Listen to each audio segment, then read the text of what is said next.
ನನ್ನ ಆಂತರ್ಯದ ಅಂತರಾಳದಲ್ಲಿ ಅದೇನೋ ಅತೃಪ್ತಿ, ಅದೆಂತಹುದೋ ಅಸಾಧ್ಯ, ಅದ್ಯಾವುದೋ ಅನಪೇಕ್ಷಿತ ಅಧೈರ್ಯ.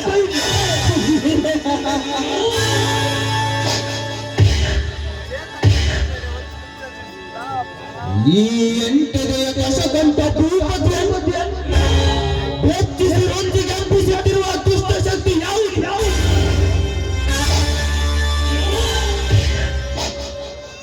ಅದೇನು ಈ ಪ್ರಪಂಚದಲ್ಲಿ ನನಗಿಂತ ಪರಾಕ್ರಮಿ, ಪ್ರಬುದ್ಧವೇ, ಇಲ್ಲ ಪ್ರಚಂಡವೇ?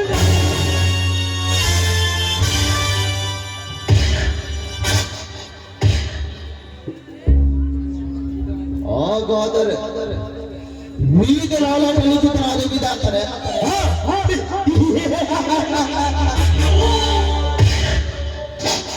ಪಾಪ ತನ್ನ ಉದಾತ ಪಟ್ಟವನ್ನು ಗಂಟು ಕಟ್ಟು ನನ್ನ ಪಾದದಲ್ಲಿ ಪಂಚಾಂಗದ ಪುರೋಹಿತರಾಗಿದ್ದಾನೆ ಆ ಬ್ರಹ್ಮ.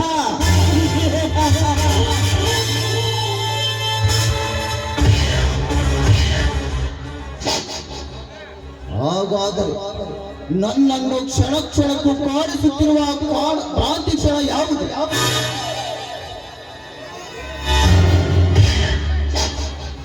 ಚಿತ್ತ ಕ್ಷಣ ಪಿತ್ತರಾದ ನವಗ್ರಹ ಕಾಂತಿ.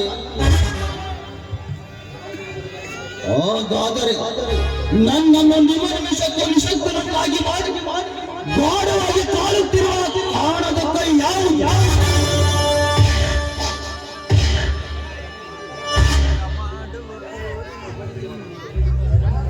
ಅದೇನು ಈ ಪ್ರಪಂಚದಲ್ಲಿ ನನಗಿಂತಲೂ ಪರಾಕ್ರಮಿಯೇ,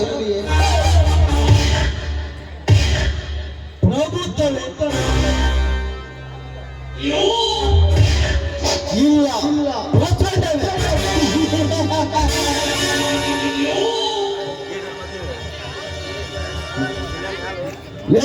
ಛತ್ರಪತಿ ನನ್ನ ವಿರುದ್ಧವೇ ರಣಕಹಳೆಯನ್ನು ರಣರಂಗಕ್ಕೆ ನನ್ನ ರಕ್ತವನ್ನು ರಕ್ತದ ಅಭಿಷೇಕ ಮಾಡಲು ಹೊರಟಿರುವೆಯಲ್ಲ?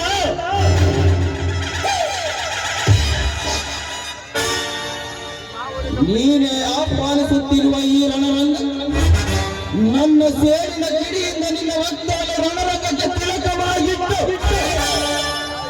ನನ್ನ ಸೇರಿನ ಜ್ವಾಲೆಯನ್ನು ನಂದಿಸಿಕೊಳ್ಳದಿದ್ದರೆ ಗಂಡದೆಯ ಗಂಡ